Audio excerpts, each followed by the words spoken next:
on, guys? Joe here, and today we're going to be taking a look at the Xbox 360 controller and also the Xbox One controller.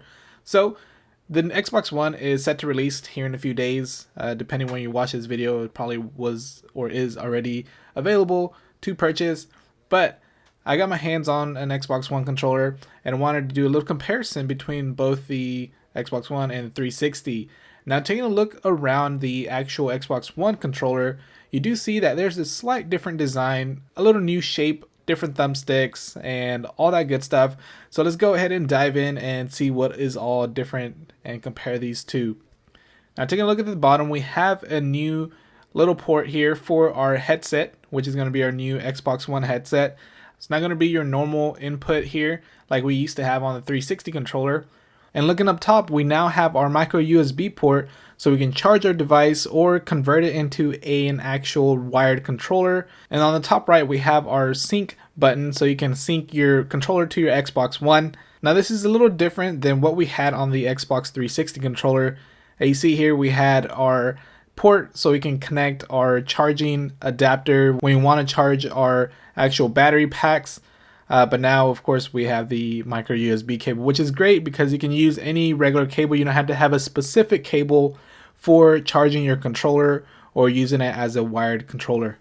Now, another difference is on the Xbox One controller is now the thumbsticks are rather smaller, not too small, but slightly smaller, and it does have some grippy outer part on the thumbsticks, which is great. So you won't lose your grip while you're playing those first-person shooters or anything like that.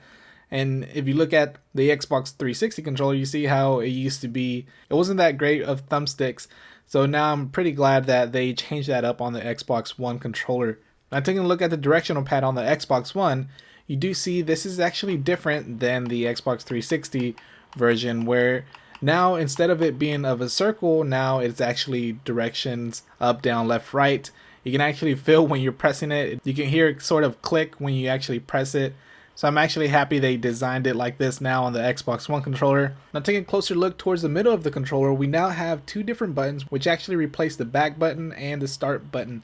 They are now called the view and the menu button. And then also, if we take a look at the actual buttons on the right, they are now a little closer together in comparison to the 360 controller. Now one of the biggest changes I think is going to be the triggers. Now you see here, this is our normal 360 triggers. And now with our Xbox One triggers, they are now designed differently, and it feels like they fit a little more flush with your fingers when you actually place your fingers on the controller.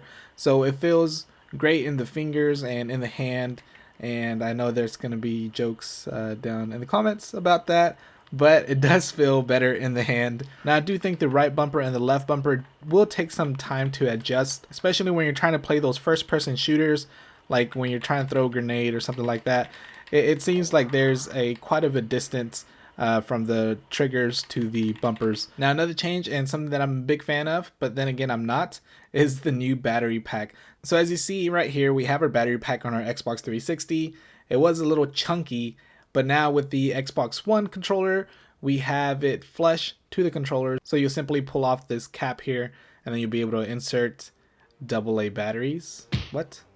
So the Xbox One controller still requires AA batteries, which is pretty disappointing, but you can always buy the rechargeable battery packs as well if you don't want to keep buying AA batteries. But other than that, guys, that's going to be it for this comparison video between the Xbox One controller and the Xbox 360 controller.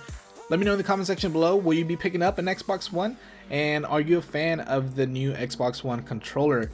As always, go ahead and hit that like button if you did like the video. It not only helps me, but it supports the channel as well. And if you're not yet, follow me on any of my social networks like Twitter, Facebook, Google+, or Instagram. All the links will be down below in the description. And if you feel like being awesome and so you won't miss any of my future videos, go ahead and hit that subscribe button so you'll be notified when I come out with all of my latest videos, including an Xbox One unboxing. So other than that, guys, thanks a lot for watching, and I will catch you all on the next one. All right.